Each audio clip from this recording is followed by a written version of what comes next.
Nithyanandam, welcome to the Prathama Vinyasa Krama. We are going to perform the 108 Asana sequence of KAILASA's Nithyananda Yoga. First, let us make sure we have all the components you need for the yoga practice. Have your yoga mat on the ground. Have your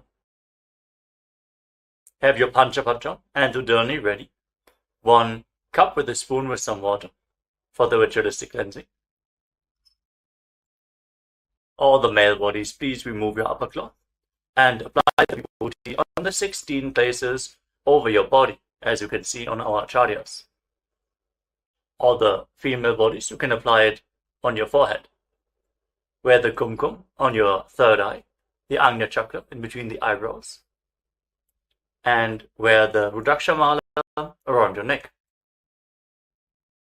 You can keep some weights at the side of the mat if you want to intensify the asana practice.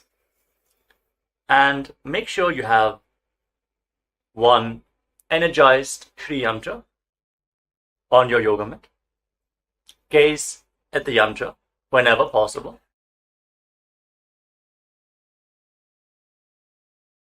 To mirror the macrocosmic energies into your microcosmos. Let us all now settle down into a comfortable cross-legged position with your head, neck and spine in a straight line.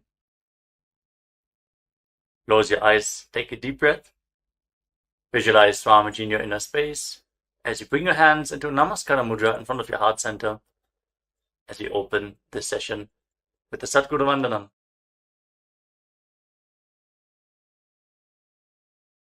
Nithyanandam Paramasukhadam Kevalam Jnanamurtim Dvandvatitam Gaganasadrisham Tattvamasyaadilaksham Ekam Nityam Vimalamachalam Sarvadhi Sakshibhutam Bhavatitam Trigunarahitam Sadgurum Tam Namami. Next, we are going to chant the Shiva Mula mantra. Om Ham Haum Shivaya Namaha 11 times, invoking Paramashiva's presence for this ritual of Nithyananda Yoga. Please follow along internally. Om Ham Haum Shivaya Namaha. Om Ham Haum Shivaya Namaha. Om Ham Haum Shivaya Namaha. Om Ham Haum Shivaya Namaha. Om Ham Haum Shivaya Namaha. Om Ham Haum Shivaya Namaha. Om Ham Haum Shivaya Namaha. Om Ham Haum Shivaya Namaha. Om Ham Haum Shivaya Namaha. Om Ham Haum Shivaya Namaha. Om Ham Haum Shivaya Namaha. Let us now enter into the Tattvachamanam, the ritualistic cleansing. Take your Panchapatram and Udani. Keep your right hand in the Gokarna Mudra in the shape of a cow's ear. Take 1 Udani, 1 spoon of water, and pour it into your right palm. Each time the word Swadha is chanted, sip the water from the bottom of your palm and take another Udani of water into your hand for a total of 3 times. Om Atmatattvam Shodhayami Swadha. Om Vidyatattvam Shodhayami Swadha. Om Shivatattvam Shodhayami Swadha. Now wash your right hand with the water from the Panchapatram and wipe your lips twice with the bottom of your right thumb as we chant. Om Ham Hridayaya Namaha. Wash your hand again. With your index, middle and ring finger joined together, touch above the upper lip and below the lower lip. Then wash your hand again. With your index finger and thumb joined together, touch your right nostril and your left nostril. With your ring finger and thumb, touch your right eye, your right ear, and your left ear. Then wash your hand again. With your little finger and thumb, touch your navel, your right chest, and your left chest. And with all the tips of the fingers joined together, touch the crown of your head, the right shoulder, the left shoulder, and your heart center. Wash your hand again. Now place your right hand over the left and place both your hands on the right thigh. Sit straight, close your eyes, and make a conscious resolution. What you want to manifest in today's Nithyananda Yoga session. Hold the visualization of what you want to manifest as we chant the Sankalpa mantra. ओम ममोपात्त समस्त दुरितक्षय द्वारा भगवत् श्री नित्यानंद परमशिव प्रीत्यर्थम श्री नित्यानंदेश्वरी परमशिव शक्ति समेत श्री नित्यानंदेश्वर परमशिव प्रीत्यर्थम च शुभे शोभने मुहूर्ते अद्य ब्रह्मणः द्वितीय परार्धे श्री श्वेतवराह कल्पे वैवस्वतमन्वन्तरे अष्टाविंशतितमे नित्ययुगे प्रथमे पादे जम्बूद्वीपे भारतवर्षे भरतखण्डे मेरोः दक्षिणे पार्श्वे शकाब्दे अस्मिन् वर्तमाने व्यवहारिके प्रभवादीनां षष्ट्याः संवत्सराणां मध्ये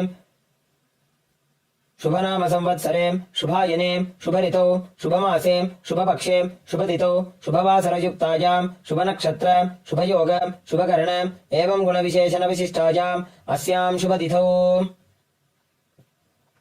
श्री कैलासोन्नत द्वादशांत श्यामला पीठारूढ़ श्री मीनाक्षी सुंदरेश्वरा भिन्न स्वरूप परशिवपुत्र रत्नकुमार गुरुमन्यतुल्यावतार श्री पार्वती स्तन्यपान लब्ध दिव्य ज्ञान विश्रुत सकल निगमागम सारभूत द्राविड वेद प्रवक्त्रे श्रीमत् परमशिव करुणा समधिगत मुक्तामय चतुरश्रयान गीयमान छत्र चामर श्री जिन्नकाहलादि समस्त बिरदावल्यलंकृत ज्ञान विज्ञान चक्रवर्ती सर्वजन संघ सद्यो निर्वाण दीक्षा व्यजाप वर्ग वर्ष विश्राणजीमूत परमत कलभ केसरी शैव सिद्धांत स्थापनाचार्य श्री राजाधिराज पांड्य महाराज गुरु क्षपन शाख्यादि महांधकार निवारण ज्ञान भानु वीक्षणा नरहार ध्वजोच्छेदन पूर्वक श्रीमद ऋषभध्वज स्थापक शैव समय कर्त्रे सर्वज्ञ पीठारूढ़ श्री जगद्गुरु श्री ज्ञान संबंध देशिक स्वामी वागीश सुंदर माणिक्य वाचक स्वामिनाम अवतार भूत श्री ज्ञान संबंध स्वामी पुनरुद्धृत श्यामला पीठ सर्वज्ञ पीठ तृणवद्युत्तर द्विशततम गुरु महासन्निधान अरुणगिरि योगीश्वर परंपरागत अरुणाचल सर्वज्ञ पीठ गुरु महासन्निधान कैलास परंपरागत कांची कैलास सर्वज्ञ पीठ त्रयस्त्रिंशदुत्तर द्विशततम गुरु महासन्निधान नित्योत्सव नित्य मंगल नित्य कल्याण नित्य रचित कैलास परंपरागत आदि कैलास नित्यानंद पीठ महासंस्थान महासिंहासन पीठ कर्त्रे साक्षात् श्री परमशिव समुद्भूत कैलास परंपरागत वैवस्वतमनु इक्ष्वाकु हरिश्चंद्र भगीरथ श्रीरामचंद्र शूरसेन इत्यादि अनवच्छिन्न सार्वभौम चक्रवर्ती परंपरागत चतुष्षष्टि योगिनी मंडित चतुष्षष्टि संप्रदाय प्रवर्तक मनुधर्म शासन सूर्यवंश प्राप्त सर्वज्ञ पीठ सुरांगी साम्राज्य मूर्धाभिषिक्त चूड़ामणि साक्षात् श्री परमशिव समुद्भूत कपिल महागुरु पुनरुद्धृत महानिर्वाणी पीठ अष्टोत्तर सहस्र श्री महामंडलेश्वर साक्षात् श्री परमशिव समुद्भूत श्री महागणपति समारंभ अनवच्छिन्न पीठाधीश्वर गुरु परंपरा प्राप्त अटल पीठ अष्टोत्तर सहस्र श्री अटल पीठाधीश्वर धर्म मुक्ति स्वर्गपुर स्वर्ण पीठ त्रयोविंश गुरु महासन्निधान कैलास परंपरागत आदिपीठ सर्वज्ञ पीठ जगद्गुरु श्री कैलास पुनरुद्धारक श्री कैलास परमाचार्य श्रीमत् परमहंस परिव्राजकाचार्य वर्य सच्चिदानंद प्रणव स्वरूप श्रोत्रिय ब्रह्मनिष्ठ श्री जगद्गुरु श्री श्री भगवत् श्री नित्यानंद परमशिव श्री ज्ञान संबंध देशिक परमाचार्य स्वामिनां प्रीत्यर्थम तेषां पादारविन्दयोः भक्ति सिद्ध्यर्थम गुरु कृपा कटाक्ष सिद्ध्यर्थम क्षेम स्थैर्य वीर्य विजय आयुरारोग्य ऐश्वर्याणाम् अभिवृद्ध्यर्थम धर्मार्थ काम मोक्ष चतुर्विध बल पुरुषार्थ सिद्ध्यर्थम समस्त दुरितोपशान्त्यर्थम समस्त मंगल अवाप्त्यर्थम भगवत् श्री नित्यानंद परमशिव प्रसादेन सकुटुम्बस्य ज्ञान वैराग्य जीवन मुक्ति प्राप्त्यर्थम पूर्ण आरोग्य युक्त दृढ़गात्र योग्य शरीर सिद्ध्यर्थम परमशिव शक्ति आविष्करणार्थम नित्यानंद योगाभ्यासं करिष्ये। Now wash your right hand once more. ओम अप उपस्पृश्य And keep your Panchapajam and Udani aside out of harm's way. Let us now enter into the first asana of the sequence, Sukhasana. In a comfortable crossing position with the head, neck and spine in a straight line. Place your hands on top of the knees in Bindu Mudra with index fingers and thumbs together. Gaze forward. Visualize Lord Shiva in your inner space. For the visualization, breathe in Samana Kumbhaka. Inhale deeply into your navel region and visualize the fire in your navel being kindled, rising up your spine as you exhale and hold your breath. Engage Mahamudra Bandha, which is a combination of the Mula Bandha, the root lock, contracting the perineal floor and pulling it up, preventing the energy from flowing out at the bottom of your spine. The Uddiyana Bandha, the abdominal lock, contracting your muscles above and below the navel and pulling your stomach in and up towards your spine. And the Jalandhara Bandha, the throat lock, as you tuck your chin to the chest, internally contracting your throat muscles to prevent the prana from falling down again. Form all the three bandhas together and form Mahamudra Bandha. Now, internally, chant the japa Soham again and again. Visualize it rotating around your throat in a circular manner, like a prayer wheel. These are the components of the first asana, Sukhasana. तत्सुखासनमित्युक्तमशक्तस्तत्समाचरेत् आसनं विजितं येन जितं तेन जगत्त्रयम्. Now, place one foot, place your feet on top of opposite thighs, into Padmasana, the lotus posture. Join the palms of your hands in front of your chest and raise them up above your head in Anjali Mudra with the elbows straight. Engage all of your unders as you visualize yourself as Mount Kailash in Parvatasana. अथ वक्ष्ये महादेव पर्वतासनमङ्गलम् यत्कृत्वा स्थिररूपी स्यात् षट्चक्रादिविलोपनम्.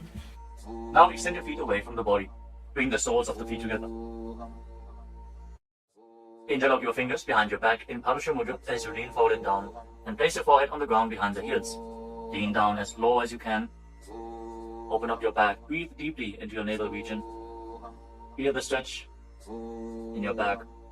As you gaze to your nose, visualize Swamiji and keep engaging the Mahamudra Bandha in Halipavasana. पूरवविधियाहु मे जानु उभय पगथली सम्पुटठानो पृष्ठपछेदो भूकरल्यावो दक्षिणकरसो वामगहावो. Now bring your hands to the front. Keep the soles of the feet together. Cup the palms and place them on the ground in front of the feet. Again, bring your forehead to the ground behind the heels. Fix your gaze at the tip of the nose. Visualize yourself as a snake with Mahamudra Bandha engaged in Nagi Pavasana. Hold the stretch for a moment. पूरवविधि परि आगाने नीचौः वीकहूणि फणस्यौ लगायि. Now keep your hands in Prana Mudra. Index and middle fingers together as you hold onto the little and ring fingers with your thumb. Catch a hold of your big toes and extend your legs forward and up. Then cross your legs into Padmasana and lean forward and down onto your elbows. Engage all the bandhas, Mahamudra Bandha, and visualize yourself as a bird in Kokilasana. अथान्यदासनं वक्ष्ये येन सिद्धो भवेन्नरः अकस्मात् वायुसञ्चारं कोकिलाख्यासनेन च. Rise up. Now stack your knees and your ankles. Hold on to opposite elbows in front and start rotating your arms in a circular motion. Gaze to the tip of the nose, perform Mahamudra Bandha, and visualize Swamiji in your inner space as you mobilize your shoulders, your thoracic spine in Nithyananda. गोडावामापादकी आशमाहिली सोज दशचरणको बारलौ तापरिगुल्फ समोज वामपादको महिलौ बहुरौ गुल्फज जान तापरि गोडादचिकी आशबारलीठान. Now place your hands on the ground shoulder width apart and raise your hips up high. Scoop your head and chest forward and down again and again. Pull your stomach in and up towards your spine in Uddiyana Bandha. Visualize yourself as an elephant. Strengthen your shoulders and your upper back. Stretch your hamstrings. Don't forget to breathe in Samana Kumbhaka. Intensify the fire in your navel region in Gajasana. न्युब्जं पादाग्रे भूमौ कृत्वा लम्बी भूयामस्तकाग्रे निधायां नितम्बम् ऊर्ध्वमुन्नमय्य नाभिलक्ष्यं भूमौ नासिकामानीय. Now raise one heel off the ground in the same position and push the other heel down. Alternate the position of your feet again and again. Stretch your hamstrings and push your shoulders through. Straighten your back. Pull your stomach in and up. And visualize yourself as a bear in Vrikshasana, the bear posture. एकैकं पादमाकुञ्च्य गजासनं कुर्यात् त्रिक्षासनं भवति. Now rise up. Stand on the tips of the toes. Stand on the tips of the toes. If you can, rise up all the way onto your big toes. Bring your hands to your chest in Hridaya Mudra, index, middle and big fingers joined together. Hold your stomach in and up and visualize Swamiji in your inner space. Find the balance in your center. Feel the strength in your calves. In Vaishyasa. केशेन पादयुगलं बद्ध्वा तिष्ठेदधोमुखः अथ वैश्याः वक्ष्ये यत्कृत्वा सत्यवान् भवेत्. Now let us move into the first Karanatha sequence. Starting off with Arimandi posture. Keep your heels together, toes pointing outwards, and bend your knees. Bring your hands in front of your chest.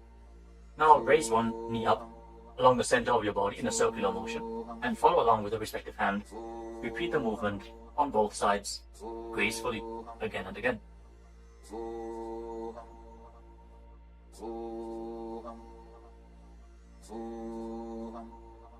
We move on to Balalingasana. Now interlock your fingers from the outside in Sarvashankari Mudra. Raise one knee up towards your chest and put it close with your hands. Stand straight on the mat.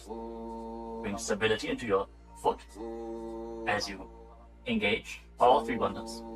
The root lock, abdominal lock, and throat lock in Mahamudra Bandha. Visualizing yourself caressing a baby in Balalingasana. एकं जानु उरसि आलिङ्ग्य स्थातव्यं बाललिङ्गनं भवति. Now bring the raised foot behind towards your buttocks. Pull it close with interlocked fingers in Parsha Mudra. Bring the knees close together as you engage Mahamudra Bandha. Visualize Swamiji in your inner space. Bring stability to your inner space. You can focus on the drishti point and external point. Remove any shaking of the inner space and body. Fix your gaze at a point and gain stability of the body and mind. स्थित्वैकस्मिन् पादतले कराभ्यां वेष्टयेतनुं पृष्ठे संस्थाप्य यत्नेन पादपीडनमासनम्. As you now catch the sole of the foot from the inside, kick the leg back in up and extend the other hand forward in Bindu Mudra with index finger and thumb together. Raise the foot up high and visualize yourself as Lord Nataraja in Natarajasana. उत्तानपादं क्रौञ्चं च मरीचिं वीरभद्रकं नटराजं त्रिकोणं च सुप्ताङ्गुष्ठप्रसारणे. Step the foot down and interlock your fingers again from the outside in. Raise the other knee to the chest. Repeat Balalingasana on the other side. Visualize yourself holding a baby. Breathe deeply against the raised thigh. एकं जानु उरसि आलिङ्ग्य स्थातव्यं बाललिङ्गनं भवति.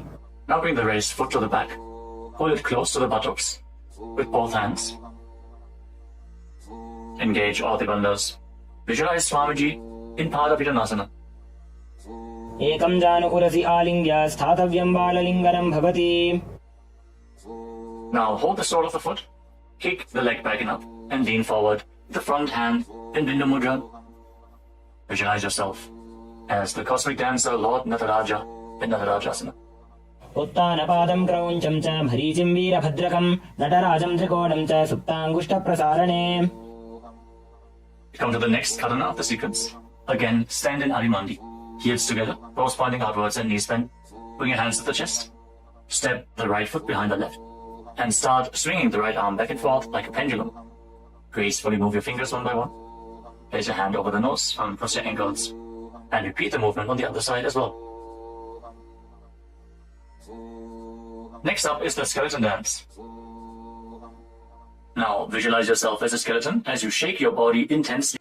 Hold the visualization that you are mere bones and shake every bone within your body.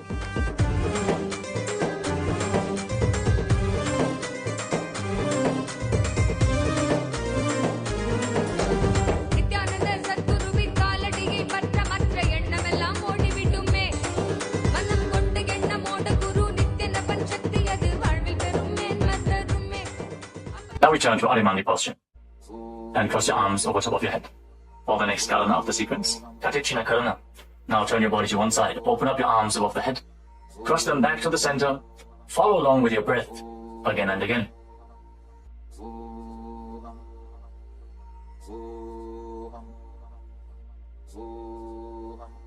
Now raise your arms up parallel above your head and rise up onto the tips of your toes. Engage Mahamudra Bandha and visualize yourself as a palm tree. As you breathe in Samana Kumbhaka, kindle the fire in your navel region. Internally chant the new japa, Shivoham, in Tadasana. महामुद्राबद्ध कोनो ताड़ासन विभेदकान् विनोत्तानं सदा कुर्यात् अन्तर्वत्नी पतिप्रिया. Now lean forward and down. Place your hands flat on the ground if you can. Otherwise, just lean down as low as possible. Bring your head towards the knees and engage all the bandhas, Mahamudra Bandha, as you visualize Swamiji in Uttanasana. महामुद्राबद्ध कोनो ताड़ासन विभेदकान् विनोत्तानं सदा कुर्यात् अन्तर्वत्नी पतिप्रिया. Now bring your hands flat on the ground and step your feet back. Come to a tall plank position. Take this opportunity to gaze at the Shri Yantra on your mat. Now tuck your chin to the chest and lock your throat. And start rotating your head from side to side as you visualize Swamiji in your inner space in Tarakshvasana. गजासनवस्थित्वा मस्तकं वारं वारं दक्षिणकुक्षिं सव्यकुक्षिं नयेत् तरक्ष्वासनं भवति.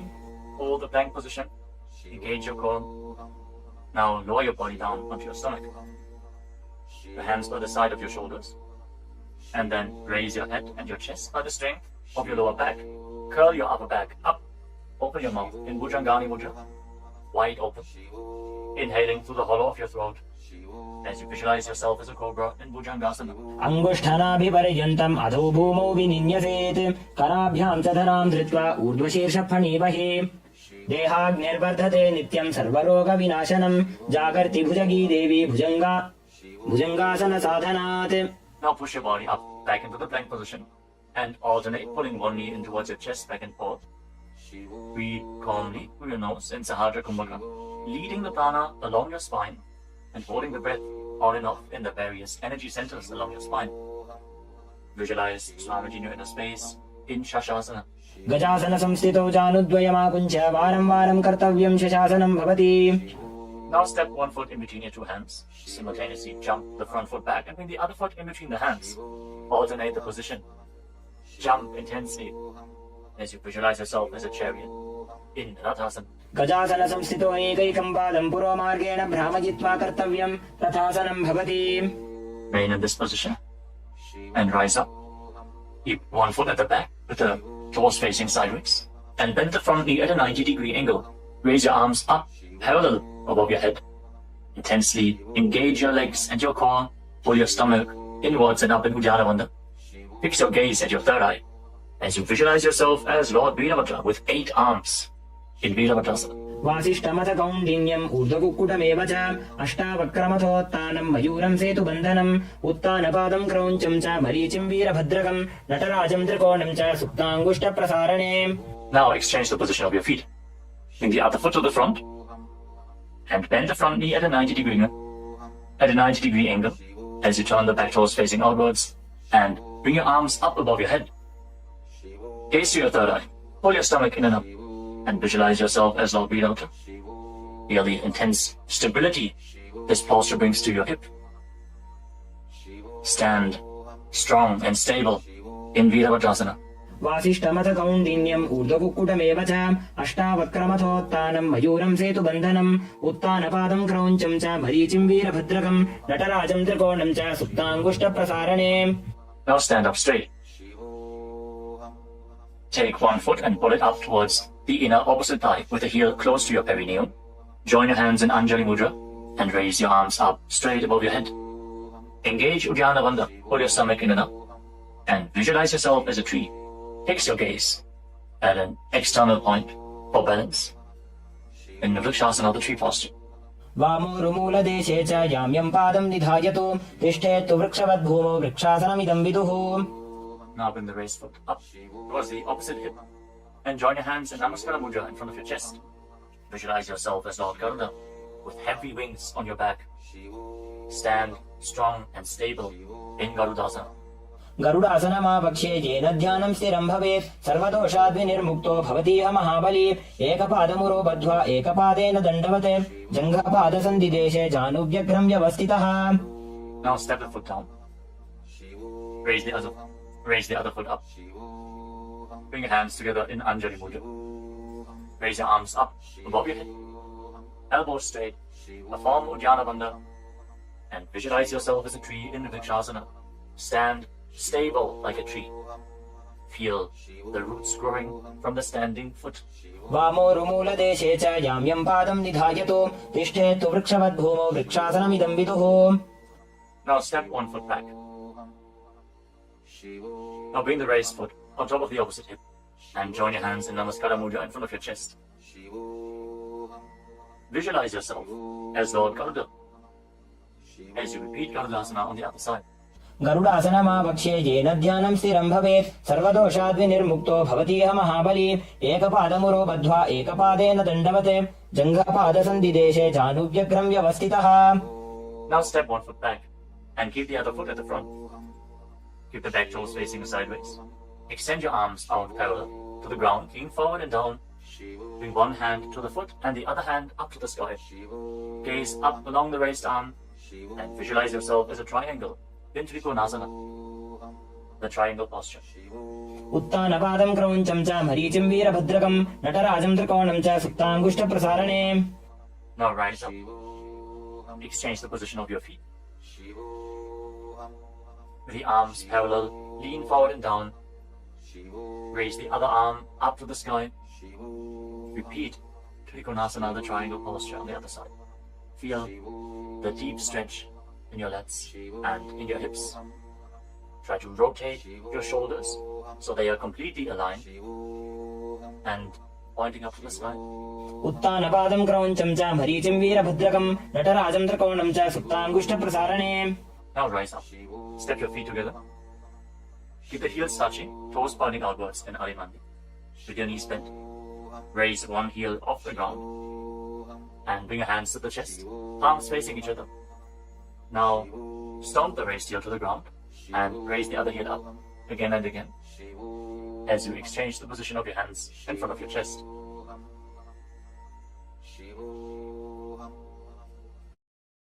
Now lower your body down into Angushtasana. Tuck the toes and sit on raised heels. Join your hands in Namaskara Mudra in front of your heart center. Visualize Swamiji in your inner space as you start buzzing like a bee on the in and exhalation in Brahmari Kumbhaka. And internally chant the new japa Sadashivoham in Angushtasana. कबन्धासनमित्याहुः गोरक्षासनमेव च अङ्गुष्ठमुष्टिकं न्येयं ब्रह्मप्रासादितं तथा.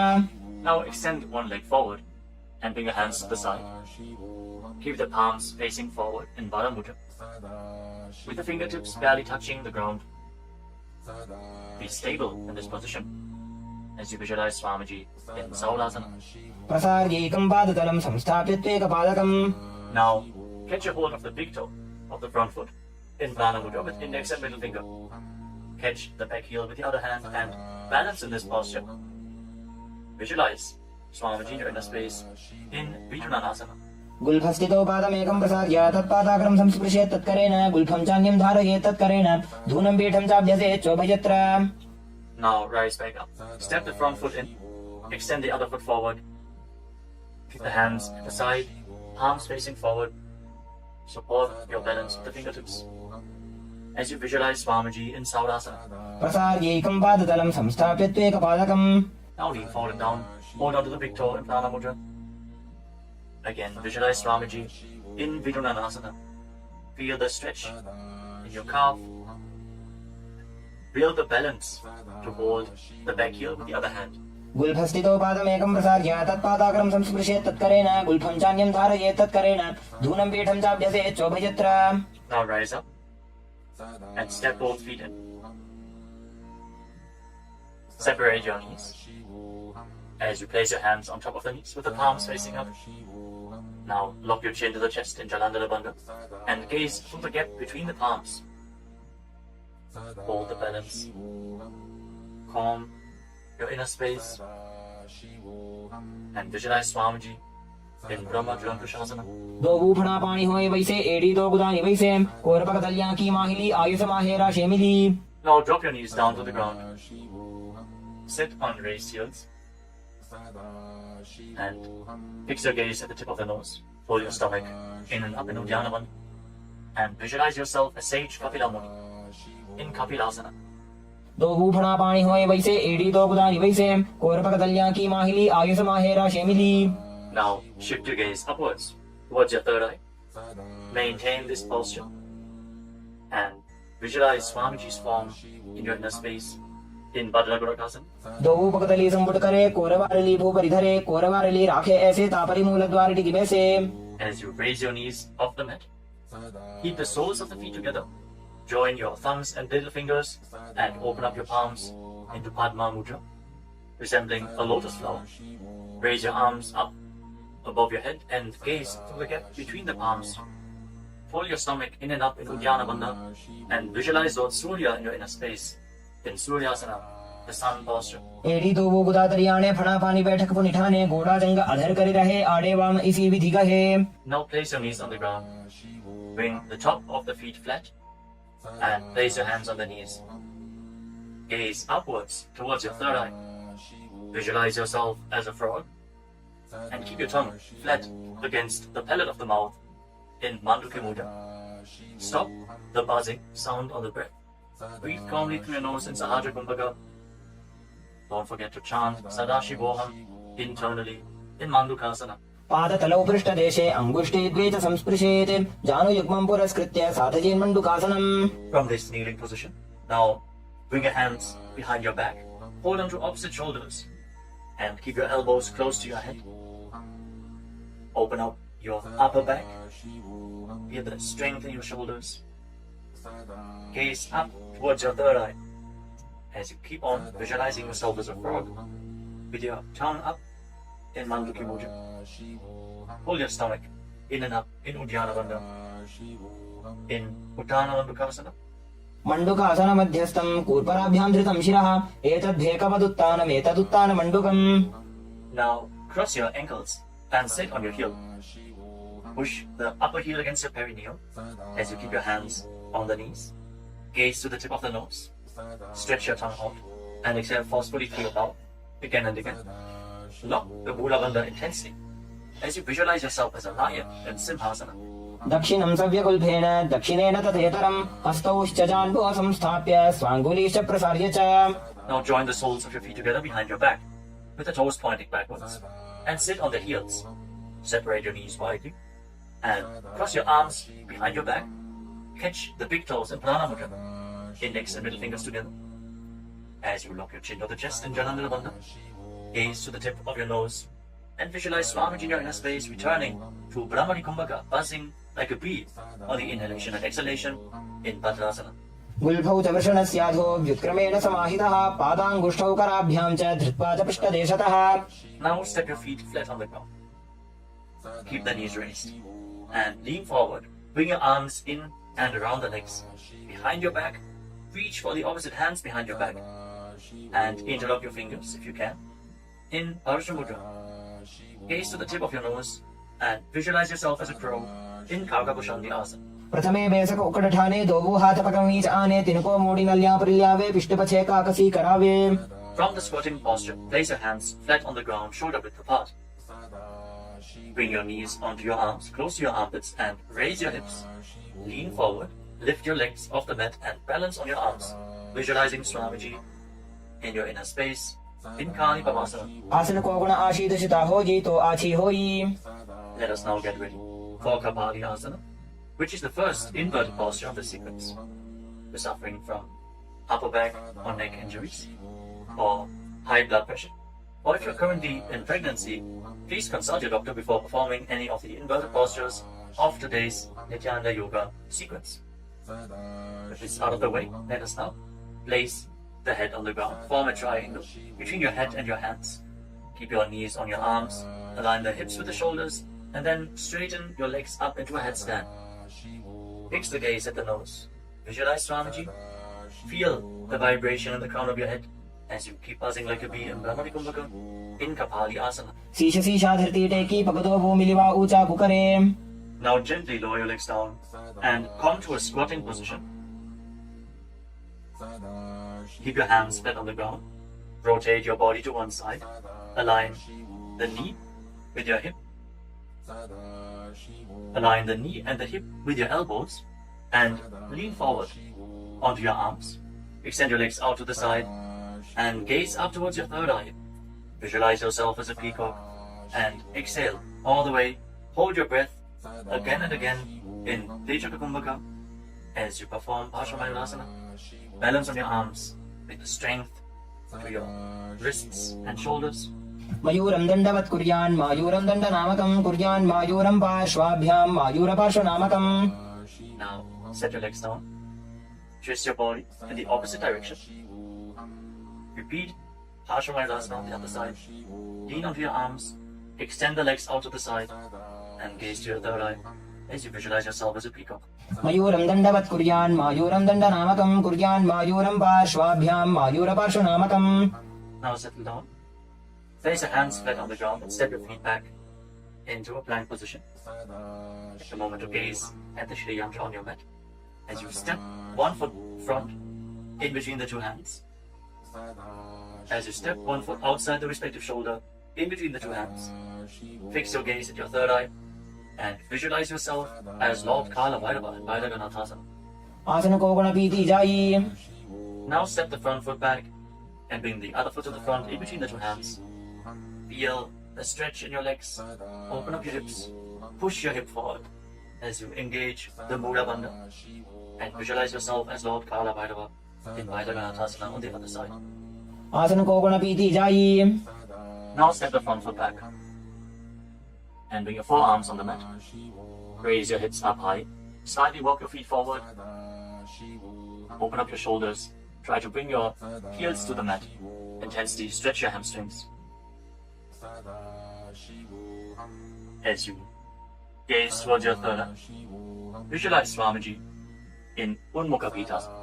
भून्यस्तौ जानुनी हस्तौ चतुष्पदमवाङ्मुखम् उत्थापिताङ्घ्रियुगलकटिस्थलमभिरुकाम्. Now raise back onto your arms and rotate your body. Lift one arm up towards the sky.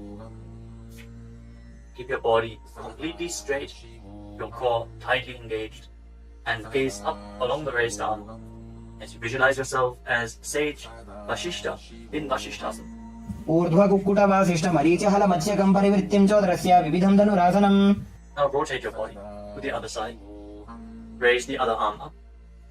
Keep your core engaged as you repeat Vashishthasana on the other side. ऊर्ध्वकुक्कुटवासिष्ठमरीचिहलमत्स्यकम् परिवृत्तिम् चोदरस्य विविधम् धनुरासनम्. Relax. Now bring your feet to the front.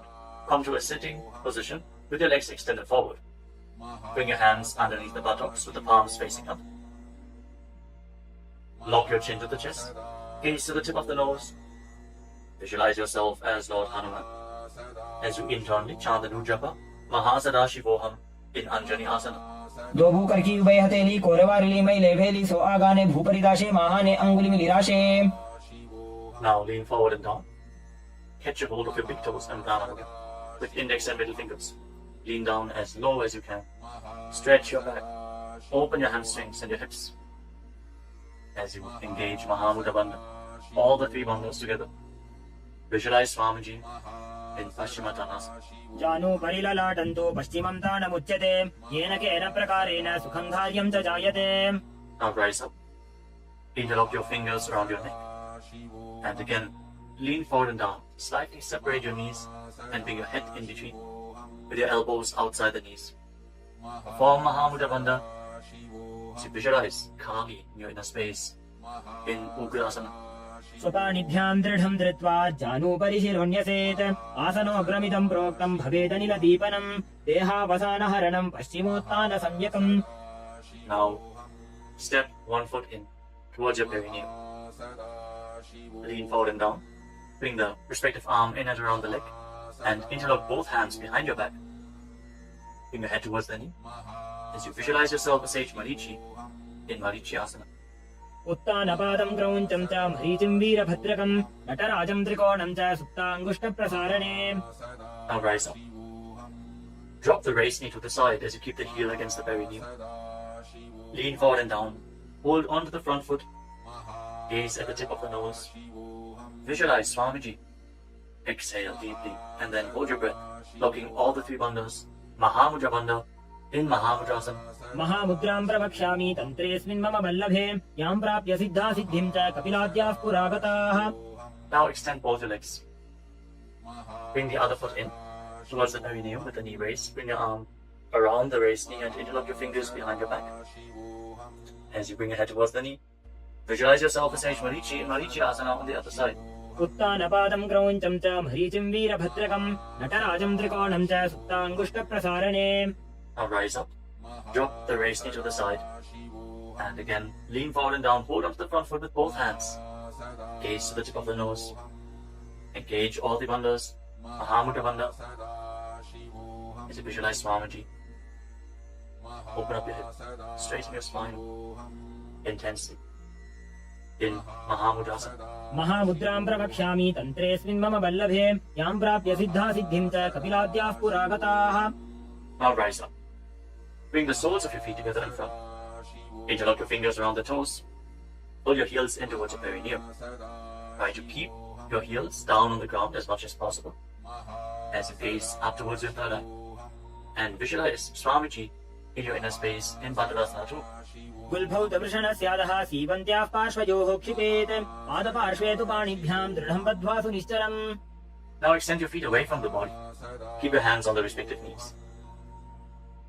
And lock your chin to the chest. Gaze to the nose. As you visualize Swamiji in Gvalipavasana. पूरवचर्पटिचोककक्ष्यो sooji वाही विधिचोकी चे सोयी जामे AD भिन्न जराशे अंगुल 8 अंतरो राशे. Now bring your feet back in towards the perineum. Hold the soles of your feet with all the 10 fingers and lean forward and down. place your head on the mat. Fix your gaze at the tip of the nose and visualize Yoni Mandala, the visual representation of Devi Paramashiva Shakti herself. We are projecting the Yoni Mandala in the top right corner of the screen. If you don't know how the Yoni Mandala looks, exhale deeply and hold your breath in Rechaka Kumbhaka in Joni Asana. दोभूपकदली संपुट करे AD made के ढिंग दरे अर्धहात को अंतरराशे लीलाट पकथलियां उपरदाशे. Rise up and again extend your feet away from the body. Extend your arms out to the side and lean forward and down from the waist. Try to keep your back as straight as possible as you bring your forehead on the ground behind your heels. Gaze to the tip of your nose and visualize Swamiji in Midaki Pavasana. पूरव विधि परिपकथली संपूर्ण शोध एडी मिली राशे. Rise up and now bring your feet back in towards your body. Keep your toes together and your heels apart as you scoop your hands below the shins. Bring your elbows to the mat and then bring your chin on the ground with the toes touching your throat. Gaze to the tip of your nose and visualize Lord Surya in your inner space in Siddha Samadhi Asana. दोभूपकदली संपुट करे खोले मेढ़ आगा मेधरे अंगुल 8 अंतरो राशे AD को ऐसे विदिदाशे. Now rise up. Bring the heels together and keep your toes apart. Hold on to the feet as you open them up like a book, pressing your elbows down on your thighs, gazing through the nose and visualizing Swamiji, the Supreme Pontiff of Hinduism, in your inner space in Chinaki Pavasana. दोभूपका की एडी धरती महिमा मेढ़ लगावे. Now rise up. Bring the soles of the feet together completely. Push your knees to the mat as you place your hands on top and gently push down the knees with your hands. Fix your gaze at your third eye and pull your stomach in and up in Uddiyana Bandhana. Visualizing Swamiji in your inner space in Charapata Chokasana. दोभूपकदली संपुट धारे आगाने कहे जारे पसारे घोड़ा भूसो लगता राशे हाथ दो वो घोड़ा परिदाशे. Now rotate your feet. Raise the heels and bring the toes down to the mat. You can use the support of your hands if needed. Then push your knees to the ground and place your hands on top of the knees in Bindu Mudra. As you pull your stomach in and up, gaze to your third eye and visualize yourself as Lord Kala Bhairava in Bhairavasana. गुल्भो संपीड्य चान्योन्यं विक्रमेणोत्थितं शनैः जान्भोः पार्श्वगतौ हस्तौ दण्डवद् भैरवासनम्. Relax, untwist your feet and keep one heel against the perineum as you lift the other foot up against your chest with both hands. Fix your gaze at your third eye. Visualize Swamiji. Exhale all the way and hold your breath in the Muladhara Chakra. And don't forget to internally chant the japa Mahasadaशिवोऽहम् in Samanasana. समानासनमा पक्षे सिद्धमन्त्रादि साधनात् एकपादमरो दत्वा गुह्योऽन्यलिङ्ग वक्त्रके. Now raise the foot over top of the respective shoulder. Place your hands at the side and extend the opposite leg forward and up. Gaze up towards your third eye and visualize Swamiji in Apanasana. केवलं पादमेकं च स्कन्धे चारोप्य यत्ततः एकपादेन गगने तिष्ठे तदण्डवत् प्रभो. Now lower your legs down. Bring the other heel against your perineum and lift the opposite foot against your chest. Breathe deeply. Exhale all the way and hold your breath in Rejaka Kumbhaka. As you gaze to your third eye, visualize Swamiji in Samanasana. समानासनमा पक्षे सिद्धमन्त्रादि साधनात् एकपादमरो दत्वा गुह्योऽन्यलिङ्ग वक्त्रके. Now lift the raised foot over your shoulder. Your hands at the side. Extend the opposite leg forward and up. And gaze to your third eye as you visualize Swamiji in Apanasana on the other side. Hold this posture. Just straighten your legs, point the toes. Be stable in this posture. केवलं पादमेकं च स्कन्धे चारोप्य यत्ततः एकपादेन गगने तिष्ठे तदण्डवत् प्रभो. Now lower your legs and stack the knees in front of your body, keeping the heels at the outside of the opposite hips. Interlock your fingers on the top knee. Gaze to the tip of your nose and visualize the face of a cow in your inner space as you breathe in Siddhkari Kumbhaka. Press your tongue flat against the palate of your mouth, and as you inhale through your mouth, hiss through the teeth. Exhale through your nose and internally chant the japa Om Nithyananda Yoga in Gomukhasana. सव्ये दक्षिणगुल्फन्तु पृष्ठपार्श्वे नियोजयेत् दक्षिणे अपि तथा सव्यं गोमुखं यथा. Now catch a hold of the big toes of Prathama Mudra and pull your stomach in and up in Uddiyana Bandhana. Fix your gaze at the tip of your nose and visualize yourself as Rishika Anasuya in Anasuyasana. दक्षिण गोड़ो नीचे उठाने, बाहों ताके ऊपर आने, घोड़ा संधि मिलावे भारी, आड़ा पद पुनिते संधि पसारी. With your gaze fixed at the nose, lean forward and down, and interlock your fingers behind your back. Bring your chin over the knees. Lean down as low as possible. Visualizing Rishika Anasuya in Anasuyasana 2. धीमना Goda की संधि, उपरिड़ा बागोड़ा की संधि, मिलाई राशे, घोड़ा सिवले, पकतल्यालो आड़वाई सुधा राशे. Now rise back up. Place the right foot flat on the mat with the right knee against your chest, and keep the left heel against your perineum, with the knee on the ground. Place your hands on the respective knees. Gaze to the tip of the nose, and visualize yourself as Lord Garuda in Garudasana 2. From the same posture, now raise your perineum onto the heel. Interlock your fingers around your neck, and twist your elbows outside the raised knee as you gaze up towards your third eye. Visualize yourself as Sage Narada in Naradasana. पिष्टिजवाम पगदली केरी भूपरिता ही लगा वे फेरी घोड़ा sudo फणो है जो जी दछिपाशति राशेसो जी. Relax, untwist your spine, and now raise the left foot on the right thigh and raise the right knee. Catch the big toe of the right foot with the right hand in Prana Mudra, and hold onto the shin of the right leg with your left hand as you hug your knees. Fix your gaze at the tip of your nose and visualize Matsya, the fish avatar of Lord Vishnu in Matsya Pitakasana. वामेन वामांगुष्टन्तो गृहीतं मत्स्य पीठकं योनि वामेन संबीड्य मेढ्रादुपरि दक्षिणम्. Now again, step your knees and keep your heels outside the hips. Intensely stretch your hip rotators. Keep your hands on your knees in Parashva Mudra. Gaze to the tip of your nose and visualize the face of a cow in Gomukhasana.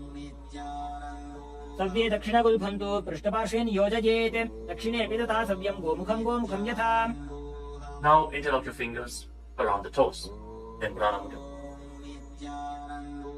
Hold your stomach in and up in Uddiyana Bandha and fix the gaze at the tip of the nose as you repeat Anasuyasana. दक्षिण गोड़ो नीचे उठाने, बाहों ताके ऊपर आने, घोड़ा संधि मिलावे भारी, आड़ा पद पुनिते संधि पसारी. Now interlock your fingers behind your back and lean forward and down. Bring your chin over the knee, the nose as close to the ground as you can. Fix your gaze at the tip of the nose and visualize yourself as Rishika Anasuya in Anasuyasana 2. दक्षिण गोड़ो नीचे उठाने, बाहों ताके ऊपर आने, घोड़ा संधि मिलावे भारी, आड़ा पद पुनिते संधि पसारी. Now rise back up. This time place the left foot flat, the left knee against the chest, right heel against the perineum. Keep your hands on your knees. Gaze to your nose and visualize yourself as Lord Garuda in Garudasana 2 on the other side. धीमना Goda की संधि, उपरिड़ा बागोड़ा की संधि, मिलाई राशे, घोड़ा सिवले, पकतल्यालो आड़वाई सुधा राशे. As you raise your perineum up onto the heel, interlock your fingers around your neck, twist your elbows outside the raised knee, gaze up towards your third eye, and visualize Sage Narada in Naradasana. पिष्टिजवाम पगदली केरी भूपरिता ही लगा वे फेरी घोड़ा sudo फणो है जो जी दछिपाशति राशेसो जी. Now raise up. Place the right foot onto the left thigh and hold on to the left shin and the big toe as you gaze to your nose and visualize Matsya, the fish avatar of Lord Vishnu in Matsya Pitakasana. वामेन वामांगुष्टन्तो गृहीतं मत्स्य पीठकं योनि वामेन संबीड्य मेढ्रादुपरि दक्षिणम्. The next asana is Matsyendasana. Now extend your legs forward. Place one foot on top of the opposite thigh. As you place the left foot on the opposite thigh, raise the right knee. Bring the left elbow around the raised knee, hand by the neck, and the other hand on the ground behind you. Twist your spine, gaze up towards your third eye, and visualize Matsyendana, the master and great sage, in Matsyendasana. उदरं पश्चिमाभासं कृत्वा तिष्ठति यत्ततः नम्राङ्गं वामपादं हि दक्षजानोपरिन्यसेत्. Now extend your front hand down to the foot and hold on to the big toe in Prana Mudra. Place the other hand on the respective ear as you gaze towards your third eye and visualize yourself as a camel in Kubasana. आसन को गुण झोलो जाए. Now drop the hand from your ear to the ground behind you. Gaze up towards your third eye and visualize the master of Hatha Yoga, the great sage Matsyendana in Matsyendasana 2. Matsyendra पीठं जठर प्रदीप्तिं प्रचण्ड रुक्मण्डल खण्डनास्त्रम् अभ्यासतः कुण्डलिनी प्रबोधं दण्डस्थिरत्वं हि ददाति पुंसाम्. Now extend your legs forward. This time, place the right foot onto the left thigh. Raise the left knee, bring the right elbow around the raised knee and the hand by the neck. As you gaze up, visualize Sage Matsyendrananda, the master of Hatha Yoga in Matsyendasana. In Matsyendasana on the other side. उदरं पश्चिमाभासं कृत्वा तिष्ठति यत्ततः नम्राङ्गं वामपादं हि दक्षजानुपरिन्यसेत्. Now extend the front hand down to the foot, catch a hold of the big toe and prana mudra, and place the other hand on the respective ear. As you gaze to your third eye and visualize yourself as a camel in Kubasana on the other side. आसन को गुण झोलो जाए. Now drop the hand from your ear on the ground behind you. Keep twisting your spine intensely as you visualize Sage Matsyendrananda, the master of Hatha Yoga in Matsyendasana 2. मत्स्येन्द्रपीठं जठर प्रदीप्तिं प्रचण्डरुपण्डलखण्डनास्त्रम् अभ्यासतः kundalini प्रबोधं दण्डस्थिरत्वं हि ददाति पुंसाम्. Untwist your spine and now place your feet on top of opposite thighs into Padmasana, the lotus posture. As you fix your gaze at the tip of the nose, place your hands on top of the knees. Engage all three wonders intensely, sincerely. Visualize yourself as Lord Shiva and perform the Shitali Kumbhaka. Press your tongue against the back of the teeth as you hiss through your teeth on the inhalation. Engage all the bandhas and internally chant the new japa Om Nithyananda Mahasadaशिवोऽहम् in Padmasana. आसनं द्विधं प्रोक्तं पद्मं वज्रासनं तथा ऊर्ध्वोरुपै चेत् धत्ते उभे पादतले यथा. Now cross your hands in front of the body and keep your hands in Prana Mudra. Hold on to the big toes, gaze to the tip of your nose, and visualize yourself as Goddess Parvati, the consort of Lord Shiva, in Padmasana 2. उत्तानौ चरणौ कृत्वा ऊरु संस्थौ प्रयत्नतः ऊरु मध्ये तथोत्तानौ पाणी कृत्वा तु तादृशौ. From Padmasana, now bring your hands through your legs, place your palms flat on the ground, and straighten your arms, pull your knees up, lift your body off the ground, and balance. As you visualize yourself as a rooster, breathe calmly through your nose in Sahajra Kumbhaka, in Kukutasana. पद्मासनं सुसंस्थाप्य नान्मोरोरन्तरे करौ निवेश्य भूमावासिष्ठे द्योमस्थः कुक्कुटासनः. Now from Padmasana, rise up onto your knees. Place your hands in such a way that the fingers are pointing towards your body. Now bend the elbows and bring them towards your navel. Lean forward, find balance and lift your legs off the ground. With your legs in Padmasana, visualize Swamiji in Asana. धरामवष्टभ्य करद्वेन तत्पूर्वरिस्थापितानाभिपार्श्वः उच्चासनो दण्डवदुत्तितर्के मायूरमेतत् प्रवदन्ति पीठम् मयूरम् पद्मकम् कुर्यात् बद्धकेकीति कथ्यते. Now extend your legs back into Mayurasana. From the kneeling position, lean your navel onto your elbows and lift your legs up straight as you visualize yourself as a peacock in Mayurasana.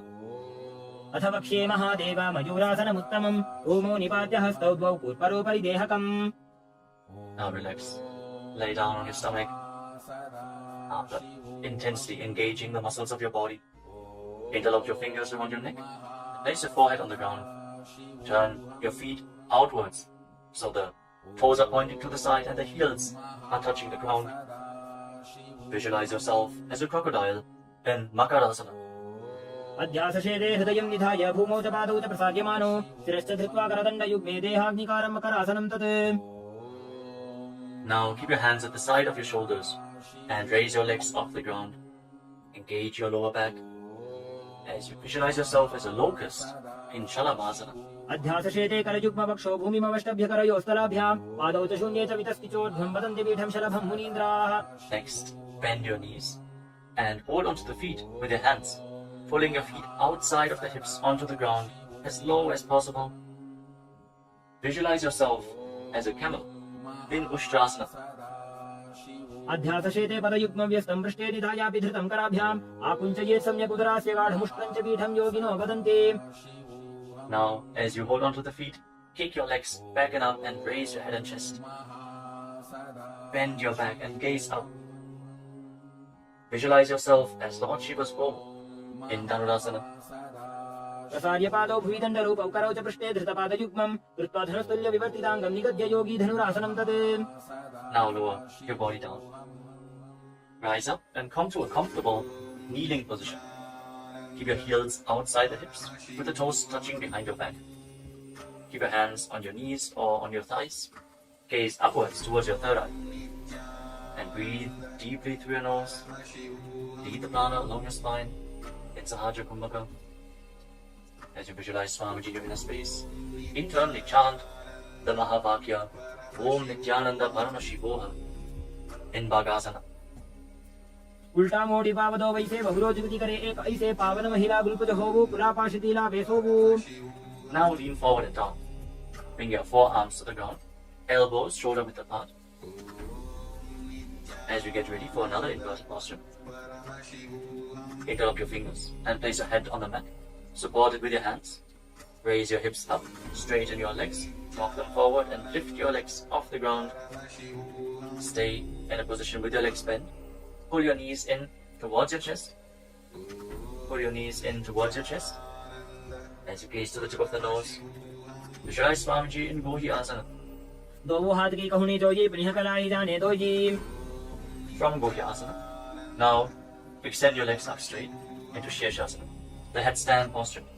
Find inner stability. As you gaze to your nose and visualize Swamiji in Shirshasana. विपरीतं मण्डलं च द्विधैव विदितं हिनः दण्डासनं द्विधा प्रोक्तं Now gently विपरीतोपवेशने. lower your legs down. Bring your legs to the front. Extend it forward.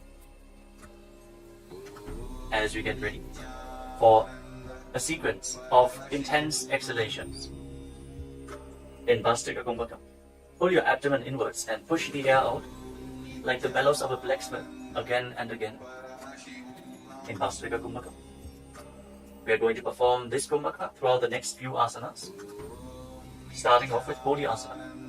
Hold onto your calves and then raise your legs up. Try to bring them as vertical in front of your face as possible. As you visualize Swamiji in your inner space, hold this position. Engage your core. दो हाथ पग बाहर आने गोड़ा तरे का कसीठाने अंगुष्ठ पिंडली लगातार Now धरे bring your hands कंधे behind your आकाश back. सी करे. Hold on to opposite shoulders with your hands as you gaze to your third eye. Exhale rapidly and visualize yourself as a mace in Parikasana. Intensely work your core. उत्तान शयनं कृत्वा पादौ मिलित्वा प्रसाद्यानितं वं भूमौ. Now bring your hands to the front, parallel to the ground, with the legs raised at 45-degree angle. Gaze to your third eye and visualize yourself as a boat in Naukasana. Keep going, we're almost there. Keep your core engaged. उत्तान शयनं कोल्पराभ्यां भूमिं वष्टभ्याः Now separate सन्नितं your निधाय. knees and bring the soles of the feet together. Pull your feet in towards your chest as you scoop your hands below. Keep breathing rapidly as you visualize yourself as Lord Buddha. Gaze to the tip of the nose in Buddhasana. पगडली संपूर्ण करी हाथस्य उपक उचाजी पकाका अंगूठा दो बूले गो Now पानी का relax. निकालवे. Place your feet flat on the ground on your back. Keep your knees raised and place your palms on the ground just behind the heels. Push your hips up high off the ground. Lock your perineum and lock your throat in the Mula Bandha and the Jalandhara Bandha. Push the air upwards against the throat lock. Prevent it from escaping your body in Murcha Kumbhaka. Push the prana upwards as you gaze to your nose and visualize Swamiji in Unmukha Pitasana too. ऊर्ध्वे च जानुनी कृत्वा शवित्वोर्ध्वमुखं तथा उत्थाप्य हस्तौ तिष्ठेतु पीठ उन्मुख नामके. Now lay down on your back. Keep your hands flat at the side of your body with your palms facing up. Unclutch from any micro movements of the body and the mind. Be completely still in your body. Feel the Kundalini Shakti rising up along your spine in Shakti Chara Mudra from the Muladhara Chakra all the way to the Sahasrara, from the root center to the top of your head to the ground center. Visualize your body is dead. And Swamiji, the Supreme Pontiff of Hinduism, is liberating you. Internally chant the Mahabhagya. Om Nithyananda Paramashivam in Shivasana. उत्तानं शववद्भूमौ शयनं तोषवासनं प्रवासनं श्रान्तिहरं चित्तविश्रान्तिकारकम्.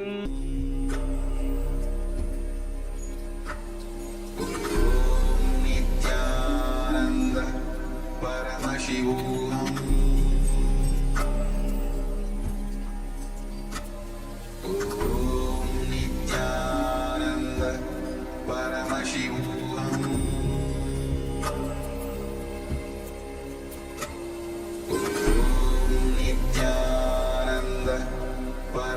Paramashivam. Om Nithyananda Paramashivam.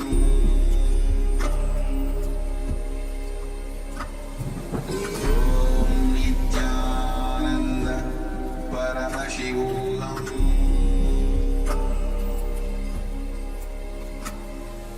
Om Nithyananda Paramashivam. Om Nithyananda Paramashivam.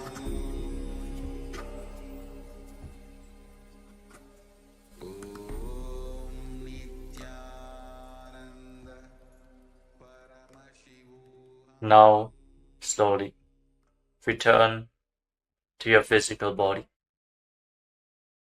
Wiggle your fingers and toes and rotate your wrists and your ankles. Bend and stretch your elbows and knees. Pull the legs up against your chest. Squeeze your body into a ball. And slowly return to a comfortable seated position.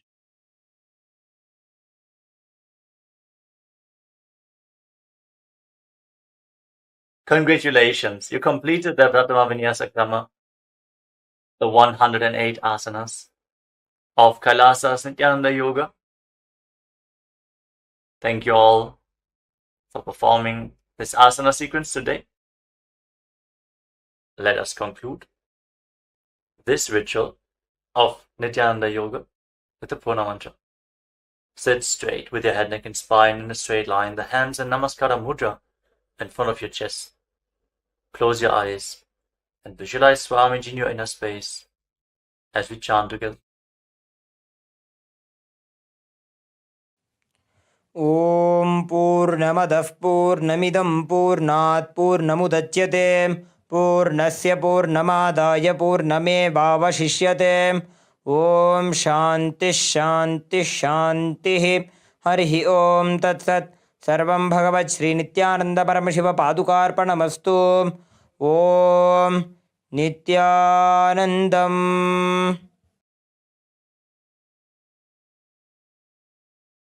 Now, in deep gratitude to Swamiji, perform the Shashtanga Namaskara. Lie down onto your chest and bring your hands forward in the Namaskara Mudra above your head, surrendering yourself to Swamiji's feet. Hope to see you all again tomorrow for another round of the Prathama Vinyasa Krama. Offering the Pratyakshapada Puja at the Divine Lotus Feet of the Supreme Pontiff of Hinduism, Bhagavan Nithyananda Paramashivам. Before we begin the Pratyakshapada Puja today, we request all the Pada Puja participants to declare the following statements with integrity and authenticity. If you agree, please say yes loudly. I authentically cognize, which is internally process, understand, and declare the truth that cosmic energy exists. Yes. I authentically cognize, which is internally process, understand, and declare the truth that the Supreme Pontiff of Hinduism, Bhagavan Nithyananda Paramashivamam, is the Chinmaya Vigraha, the embodiment and representation of that very cosmic energy. Yes. I authentically cognize, which is internally process, understand, and declare the truth that whatever I offer in the Pratyakshapada Puja at the Divine Lotus Feet of the Supreme Pontiff of Hinduism, Bhagavan Nithyananda Paramashivamam, will reach the cosmic source of energy directly. Yes. I authentically cognize, which is internally process, understand, and declare the truth of Soham Asmi, that even when I worship, I am Him. Yes. Let us now enter the Pratyakshapada Puja. Now, please be seated in a space of deep restful awareness and gratitude in your Ananda Gandha. Nithyanandam Paramasukhadam Kevalam Jnanamurtim Dvandvaditam Gagana Sadrusham Tattvamasyadilaksham Ekam Nityam Vimalamachalam Sarvadhi Sakshibhutam भावातीतं त्रिगुणरहितं सद्गुरुं तं नमामि। नित्यानन्देश्वर परमशिव समारम्भाम् नित्यानन्देश्वरी परमशिव शक्ति मध्यमाम् नित्यानन्द पर्यन्ताम् वन्दे गुरु परम्पराम्। ललाटे त्रिपुण्ड्रे निटिलधृतकस्तूरी तिलकः स्फुरन्मालाधार स्फुरितकटिकौपीनवसनः दधानो दुष्टारं शिरसि फणिराजं शशिकलाम् प्रदीपः सर्वेषाम् अरुणगिरियोगी विजयते। ॐ आत्मतत्त्वं शोधयामि स्वधा। ॐ विद्यातत्त्वं शोधयामि स्वधा। ॐ शिवतत्त्वं शोधयामि स्वधा। ॐ शुक्लाम्बरधरं विष्णुं शशिवर्णं चतुर्भुजं प्रसन्नवदनं ध्यायेत् सर्वविघ्नोपशान्तये। We'll now do the pranayama. ओम होम ईशानमूर्ताय नमः। ओम हिम तत्पुरुषवक्त्राय नमः। ओम हुम मुगुरुदयाय नमः। ओम हिम वामदेवह्याय नमः। ओम हम सज्जोतमूर्ते नमः। ओम हां हृदयाय नमः। ओम ह्रीं शीर्षे नमः। ओम हूं शिखाय नमः। ओम हैं कवचाय नमः। ओम होम नेत्रेभ्यो नमः। ओम हस्त्राय नमः।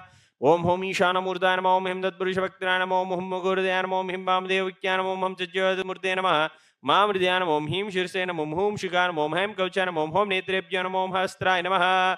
ओम होम ईशानमूर्ताय नमः। ओम हिम तत्पुरुषवक्त्राय नमः। ओम हुम मुगुरुदयाय नमः। ओम हिम वामदेवह्याय नमः। ओम हम सज्जोतमूर्ते नमः। ओम हां हृदयाय नमः। ओम ह्रीं शीर्षे नमः। ओम हूं शिखाय नमः। ओम हैं कवचाय नमः। ओम होम नेत्रेभ्यो नमः। ओम हस्त्राय नमः। ममोपात समस्त दुरितक्षयद्वारा भगवत् श्री नित्यानंद परमशिव प्रीत्यर्थम श्री नित्यानंदेश्वरी परमशिव शक्ति समेत श्री नित्यानंदेश्वर परमशिव प्रीत्यर्थम च शुभे शोभने मुहूर्ते आद्य ब्रह्मणः द्वितीय परार्धे श्री श्वेतवराह कल्पे वैवस्वतमन्वन्तरे अष्टाविंशतितमे नित्ययुगे प्रथमे पादे जम्बूद्वीपे भारतवर्षे भरतखण्डे मेरोः दक्षिणे पार्श्वे शकाब्दे अस्मिन् वर्तमाने व्यवहारिके प्रभवादीनां षष्ट्याः संवत्सराणां मध्ये शोभकृतनाम संवत्सरे शुभायने शुभऋतौ शुभमासे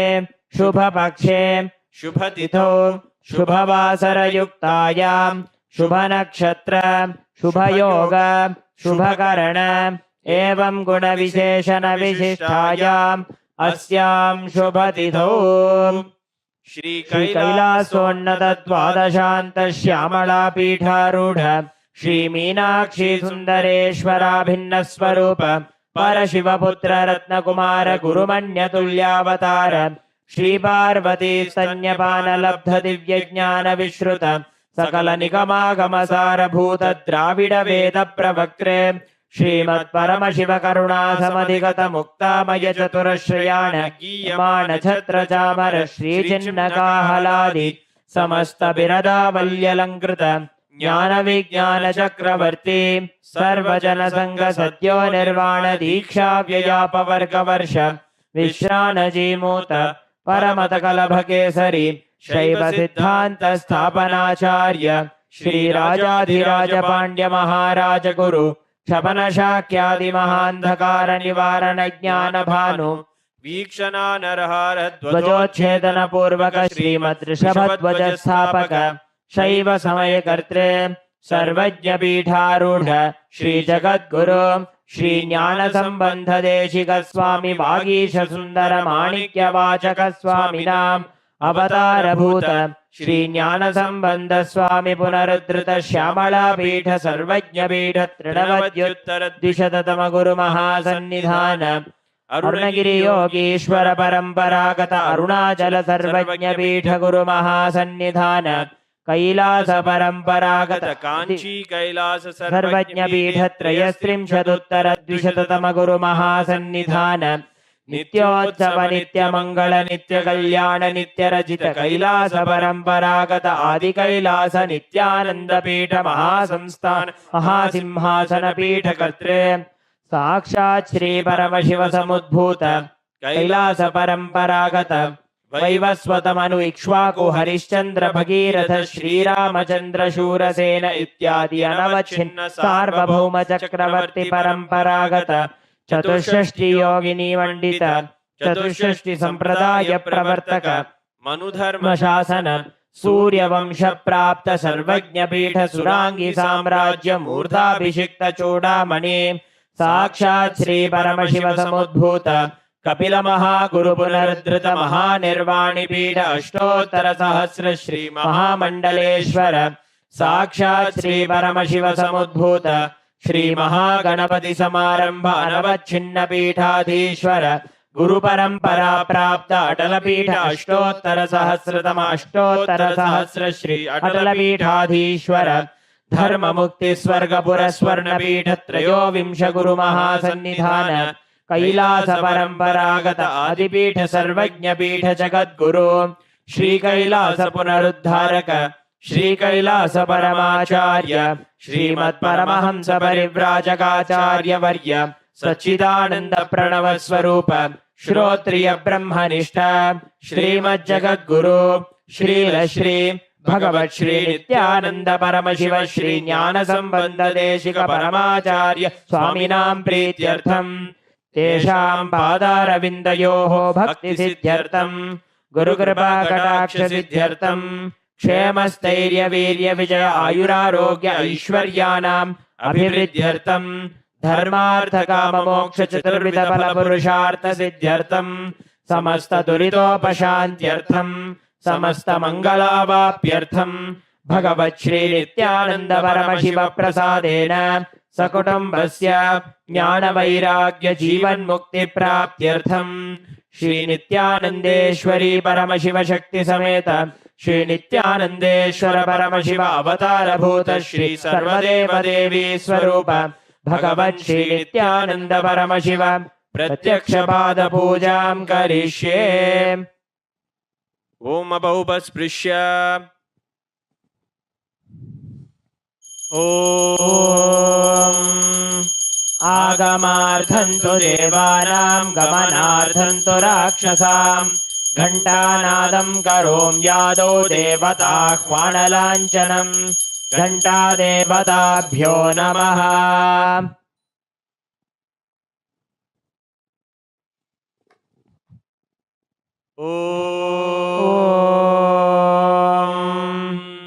हृत्पद्ममासनं दद्यात् सहस्रारच्युतामृतैः पाद्यं चरणयोर्दद्यात् मनस्तु अर्घ्यं निवेदयेत् तेनामृतेन आचमनीयं स्नानीयं तेन च स्मृतम् आकाशतत्त्वं वस्त्रं स्यात् गन्धः स्यात् गन्धतत्त्वकम् चित्तं प्रकल्पयेत् पुष्पं धूपं प्राणान् प्रकल्पयेत् तेजस्तत्त्वं च दीपार्थं नैवेद्यं स्यात् सुधाम्बुधिः अनाहतध्वनिर्घण्टा वायुतत्त्वं च चामरं सहस्रारं भवेत् छत्रं शब्दतत्त्वं च गीतकं नृत्तमिन्द्रियकर्माणि चाञ्चल्यं मनसस्तथा सुमेखलां पद्ममालां पुष्पं नानाविधं तथा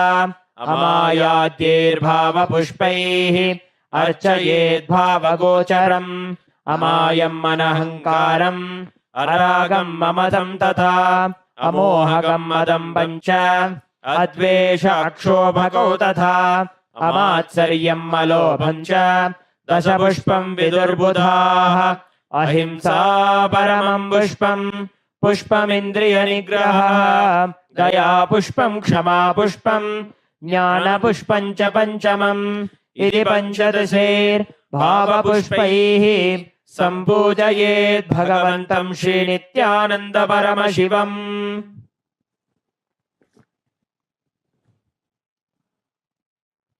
आसनम् ॐ सर्वभूतान्तरस्थाय सर्वभूतान्तरात्मने कल्पयाम्युपवेशार्थम् आसनं ते नमो नमः ॐ ह्रीं इदं सुवर्णासनं सर्वदेवदेवी स्वरूपाय भगवते श्रीनित्यानन्द परमशिवाय नमः स्वागतम् ॐ शान्तत्वात् सर्वकर्तृत्वभावोपरतिकारणात् शिव उक्तौ महातन्त्र मन्त्रविद्भिः सदा शिवः तस्मै शिवाय गुरवे वीतरागकलाय वै अमेयत्वादनन्तोऽयम् अजत्वाच्च प्रकीर्तितः यस्य दर्शनमिच्छन्ति देवाः स्वाभीष्टसिद्धये तस्मै ते परमेशान स्वागतं स्वागतं प्रभो अद्य मे सफलं जन्म जीवनं सफला क्रियाः स्वागतं यत्त्वया तन्मे तपसां फलमागतम् ॐ ह्रीं सर्वदेवदेवी स्वरूप भगवत् श्रीनित्यानन्द परमशिव स्वागतं सुस्वागतं ते पाद्यम् ॐ यद्भक्तिलेशसम्पर्कात् परमानन्दसम्प्लवः तस्मै ते परमेशान पाद्यं शुद्धाय कल्पये ॐ ह्रीं एतत्पाद्यं सर्वदेवदेवी स्वरूपाय भगवते श्रीनित्यानन्द परमशिवाय नमः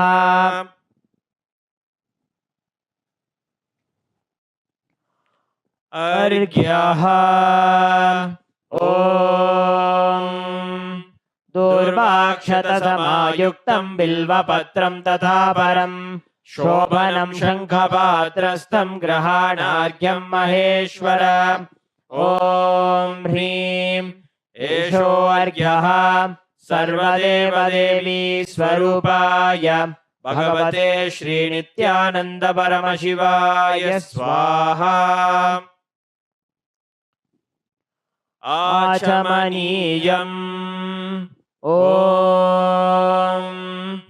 मन्दाकिन्यास्तु यद्वारी सर्वपापहरं शुभं ग्रहाणाचमनीयं त्वं मया भक्त्या निवेदितम् ॐ ह्रीं इदम् आचमनीयोदकम् सर्वदेवदेवी स्वरूपाय भगवते श्रीनित्यानन्द परमशिवाय स्वधा मधुपर्कः ॐ सर्वकल्मषनाशाय परिपूर्णसुधात्मकम् मधुपर्कमिमं देव कल्पयामि प्रसीद मे ॐ ह्रीं एष मधुपर्कः सर्वदेवदेवी स्वरूपाय भगवते श्रीनित्यानन्द परमशिवाय स्वधा गन्धतैलम् ॐ स्नेहं ग्रहाण स्नेहेन लोकानां हितकारक सर्वलोकेषु शुद्धस्त्वं ददामि स्नेहमुत्तमम् ॐ ह्रीं इदं गन्धतैलं सर्वदेवदेवी स्वरूपाय भगवते श्रीनित्यानन्द परमशिवाय निवेदयामि स्नानीयम् ॐ इदं सुशीतलं वारी स्वच्छं शुद्धं मनोहरम् स्नानार्थं ते मया भक्त्या कल्पितं प्रतिगृह्यताम् ॐ ह्रीं इदं स्नानीयोदकं सर्वदेवदेवी स्वरूपाय भगवते श्रीनित्यानन्द परमशिवाय निवेदयामि।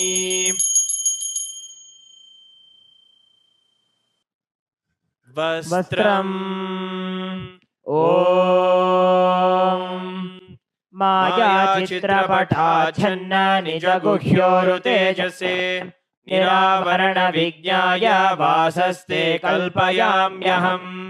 ॐ ह्रीं इदं वस्त्रोत्तरीयं सर्वदेवदेवी स्वरूपाय भगवते श्रीनित्यानन्द परमशिवाय निवेदयामि।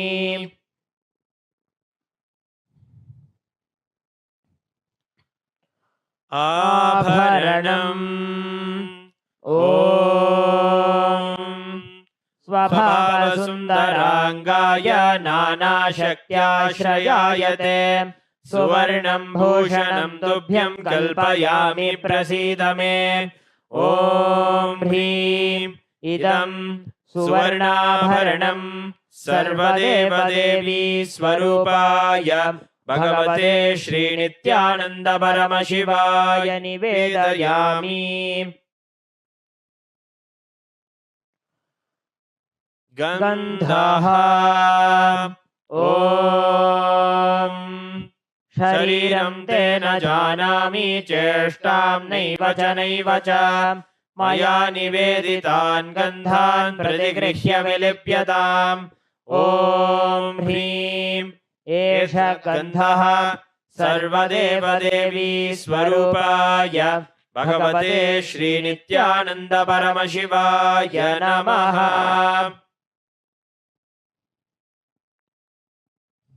पुष्पम् ॐ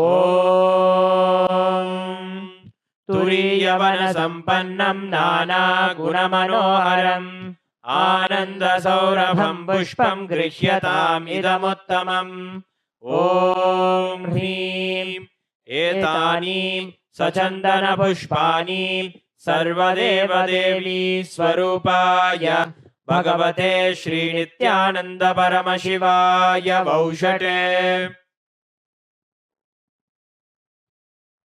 बिल्वपत्रम् ॐ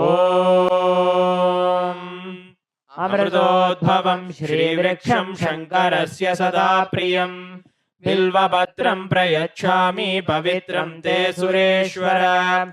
ॐ ह्रीं एतानि सचन्दनबिल्वपत्राणि सर्वदेवदेवी स्वरूपाय भगवते श्रीनित्यानन्द परमशिवाय वौषटे।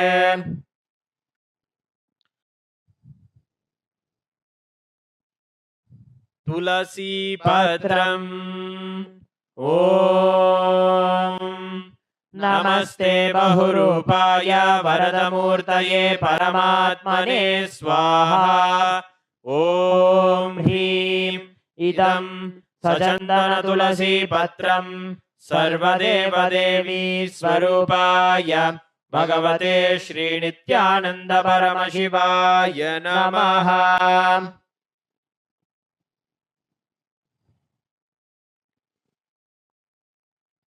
धूपः ॐ वनस्पतिरसो दिव्यो गन्धाद्यः सुमनोहरः आघ्रेयः सर्वदेवानां धूपोऽयं प्रतिगृह्यताम्। ॐ ह्रीं एष धूपः सर्वदेवदेवी स्वरूपाय भगवते श्रीनित्यानन्द परमशिवाय नमः। दीपः ॐ सुप्रकाशो महादीपः सर्वतस्तिमिरापहः सबाह्याभ्यन्तरज्योतिर्दीपोऽयं प्रतिगृह्यताम्। ॐ ह्रीं एष दीपः सर्वदेवदेवी स्वरूपाय भगवते श्रीनित्यानन्द परमशिवाय नमः।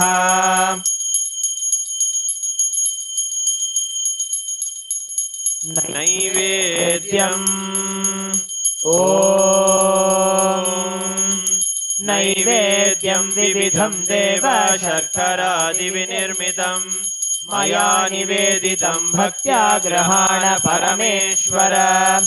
ॐ ह्रीं इदं सोपकरणनैवेद्यं सर्वदेवदेवी स्वरूपाय भगवते श्रीनित्यानन्दपरमशिवाय निवेदयामि। पानीयम् ॐ समस्तदेवदेवेश सर्वतृप्तिकरं परम् अखण्डानन्दसम्पूर्णं ग्रहाणजलमुत्तमम्। ॐ ह्रीं इदं पानार्थोदकम् सर्वदेवदेवी स्वरूपाय भगवते श्रीनित्यानन्दपरमशिवाय नमः। पुनराचमनीयम् ॐ उच्छिष्टमप्यशुचिर्वा यस्य स्मरणमात्रतः शुद्धिमाप्नोति तस्मै ते पुनराचमनीयकम्। ॐ ह्रीं इदं पुनराचमनीयोदकम् सर्वदेवदेवी स्वरूपाय भगवते श्रीनित्यानन्दपरमशिवाय स्वाहा।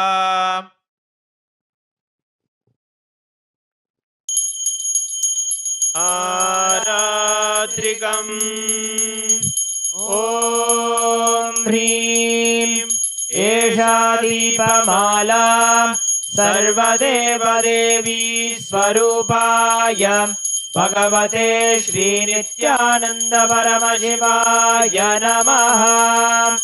ॐ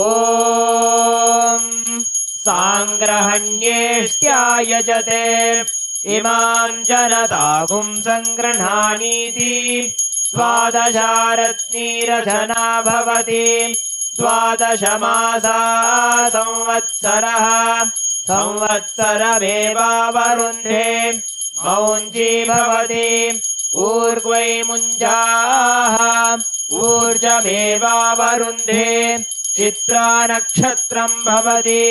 चित्रं वा एतत् कर्म कर्पूरगौरं करुणावतारं संसारसारं भुजगेन्द्रहारं सदा वसन्तं हृदयारविन्दे भवं भवानी सहितं नमामि। भवं भवानी सहितं नमामि। भवं भवानी सहितं नमामि। आरात्रिकं समर्पयामि भगवत् श्रीनित्यानन्दपरमशिवचरणकमलेभ्यो नमः।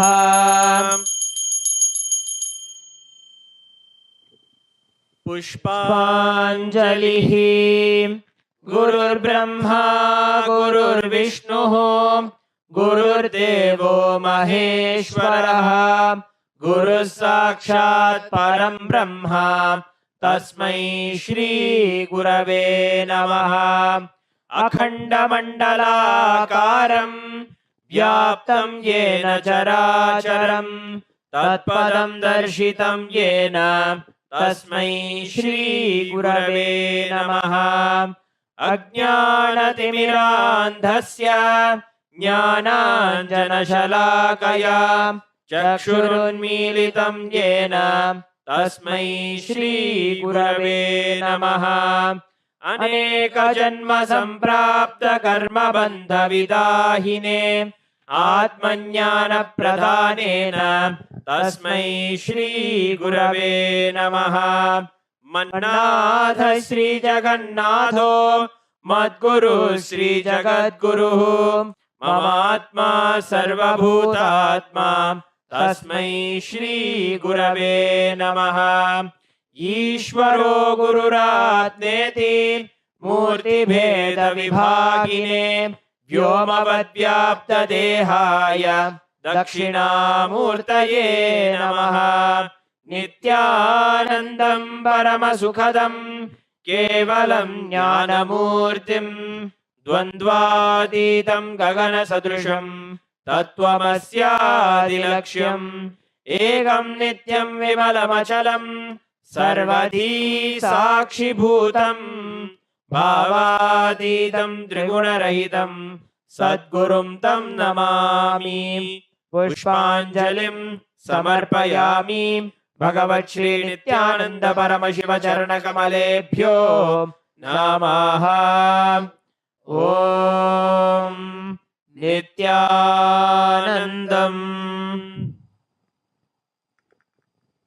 With this, we come to the end of the Guru Puja. We will now be beginning the Paramashiva Puja. Om Atmatattvam Shodhayami Swadha. Om Vidyatattvam Shodhayami Swadha. Om Shivatattvam Shodhayami Swadha. Om Ham Hridayaya Namaha. We will now be performing the Sakali Karanam. Please look at the Acharya. Om Ha Astraya Namaha Shaktaye Voshate.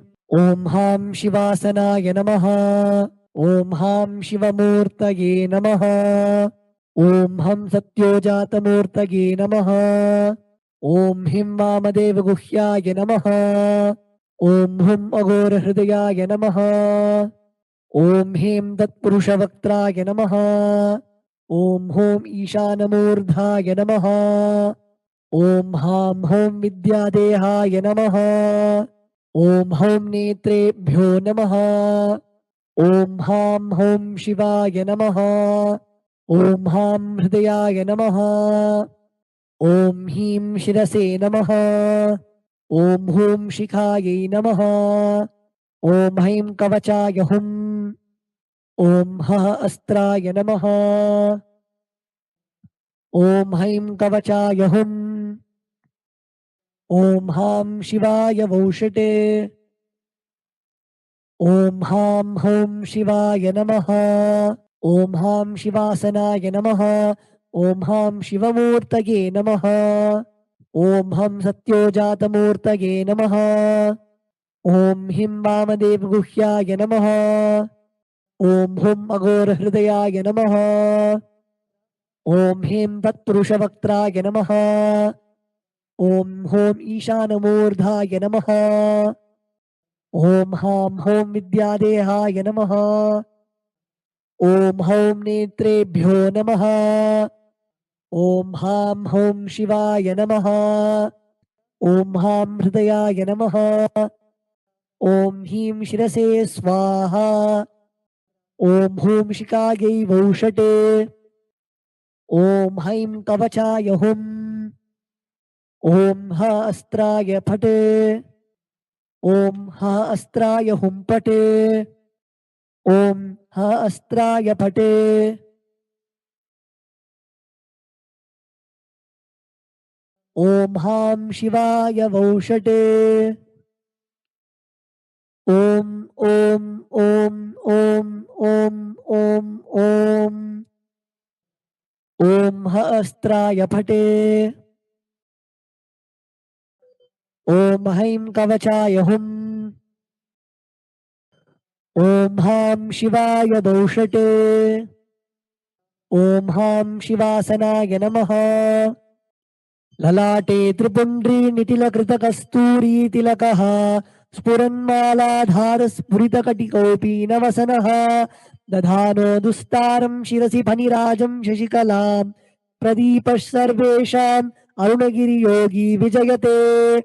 Induni Bhapanchamuka Hasta Dashayuktam. Shulamrikatankamasi Vajrama Bhayam Syat.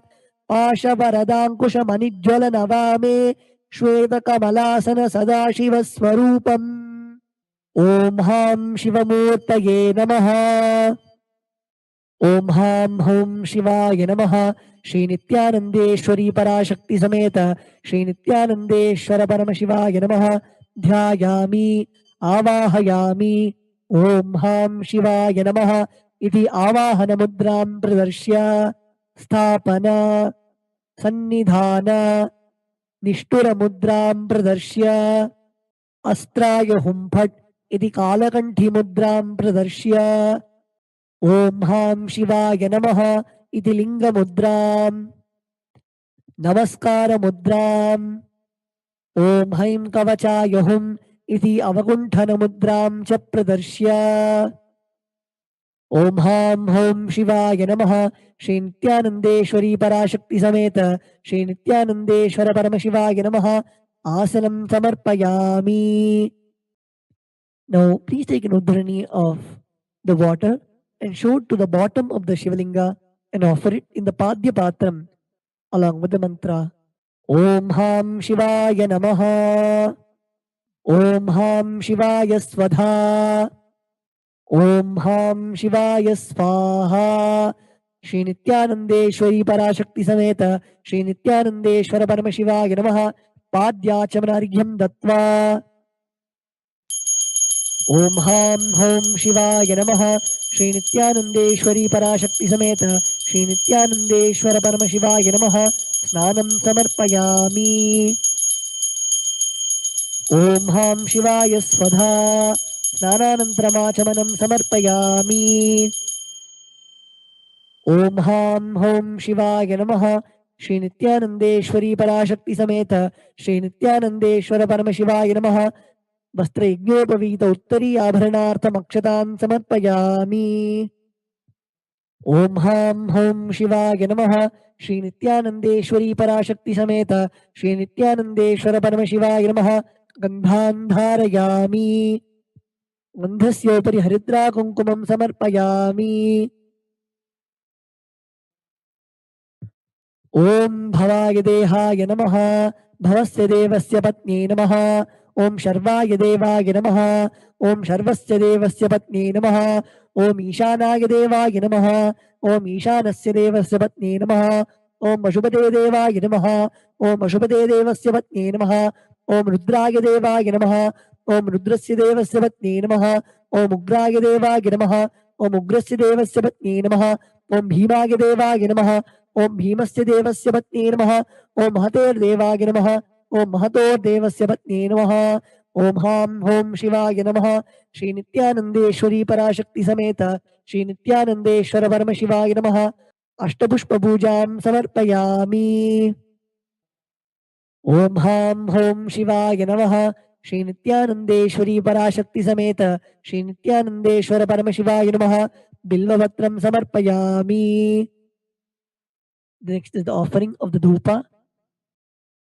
Sprinkle the samanyargya, the water from the panchapatram, onto the bell. Om Hastraya Namaha. Now sprinkle the water onto the dhupa stand, chanting the mantra Om Hastraya Phate. Now offer the flower on the incense sticks, chanting the mantra Om Ham Hridayaya Namaha.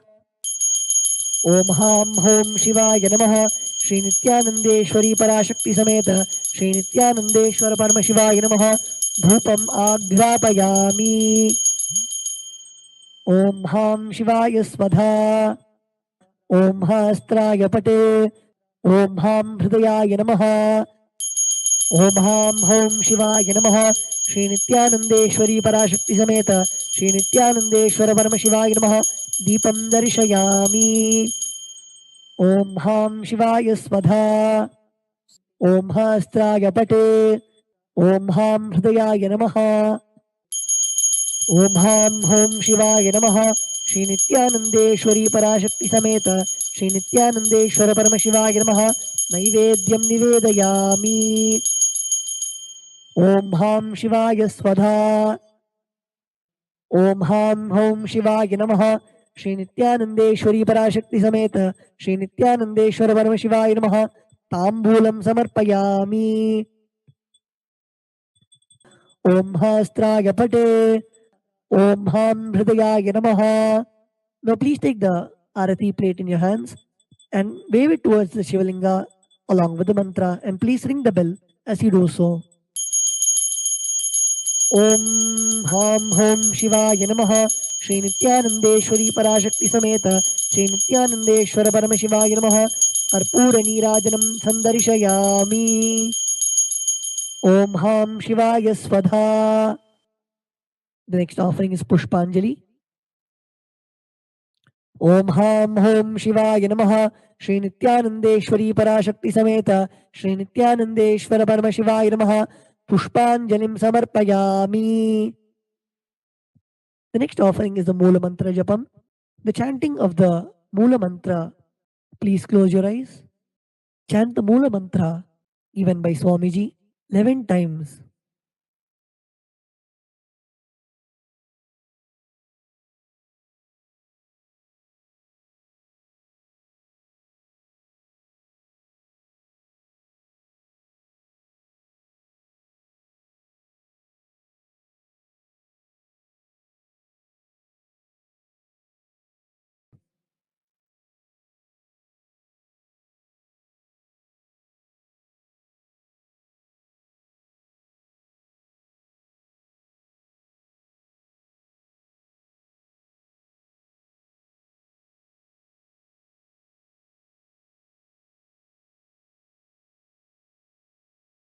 Now we'll be offering the japa that we have chanted. Please take a flower, the durva grass and the akshata in your right hand. Om Ham Hridayaya Namaha. Om Hem Kavachaya Hum. Om Hastraya Pate. Yatkinchit karma devesha sada sukrudushkrudam tanme shivabadasthasya bhungshakshapya shankara shivo data shivo bhokta shivas sarvam midam jagat शिवो यजति सर्वत्र यशिवः सोऽहमेव तु. ओम हां होम शिवाय नमः. ओम आत्मतत्त्वं शोधयामि स्वधा. ओम विद्यातत्त्वं शोधयामि स्वधा. ओम शिवतत्त्वं शोधयामि स्वधा. ओम हां हृदयाय नमः. We will now be chanting the Purna Mantra. Please place your hands in the Atmanjali Mudra and close your eyes.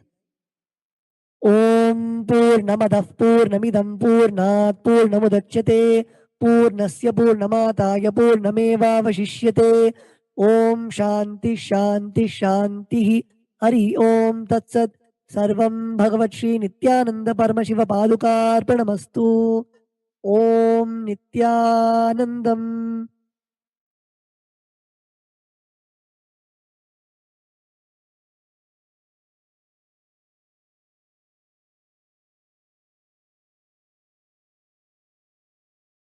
Nithyanandam, welcome to the Prathama Vinyasa Krama. We are going to perform the 108 asana sequence of KAILASA's Nithyananda Yoga. First, let us make sure we have all the components you need for the yoga practice. Have your yoga mat on the ground. Have your Panchapatra and Udani ready. 1 cup with a spoon with some water for the ritualistic cleansing. All the male bodies, please remove your upper cloth and apply the vibhuti on the 16 places over your body, as you can see on our acharyas. All the female bodies, you can apply it on your forehead. Wear the kumkum on your third eye, the Ajna chakra in between the eyebrows, and wear the Rudraksha mala around your neck. You can keep some weights at the side of the mat if you want to intensify the asana practice. And make sure you have 1 energized Shri Yantra on your yoga mat. Gaze at the yantra whenever possible.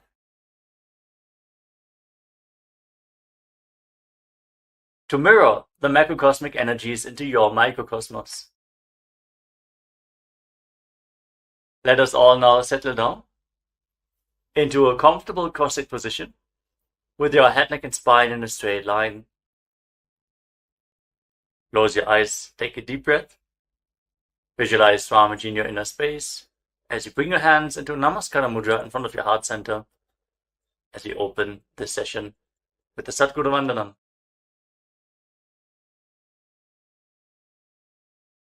नित्यानन्दं परमसुखदं केवलं ज्ञानमूर्तिं द्वन्द्वातीतं गगनसदृशं तत्त्वमस्यादिलक्ष्यम् एकं नित्यं विमलमचलं सर्वधी साक्षिभूतं भावातीतं त्रिगुणरहितं Sadgurum tam namami.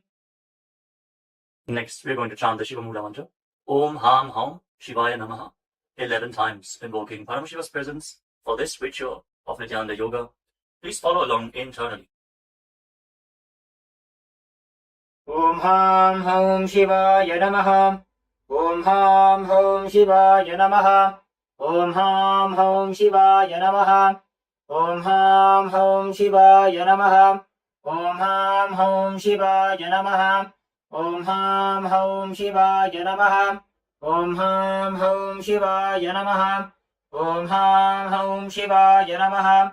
Om Ham Haum Shivaya Namaha. Om Ham Haum Shivaya Namaha. Om Ham Haum Shivaya Namaha. Let us now enter into the Tattvachamanam, the ritualistic cleansing. Take your Panchapatram and Udani. Keep your right hand in the Gokarna Mudra in the shape of a cow's ear. Take one Udani, 1 spoon of water, and pour it into your right palm. Each time the word Swadha is chanted, sip the water from the bottom of your palm and take another Udani of water into your hand, for a total of 3 times. Om Atmatattvam Shodhayami Svadha. Om Vidyatattvam Shodhayami Svadha. Om Shivatattvam Shodhayami Svadha. Now wash your right hand with the water from the Panchapatram and wipe your lips twice with the bottom of your right thumb as we chant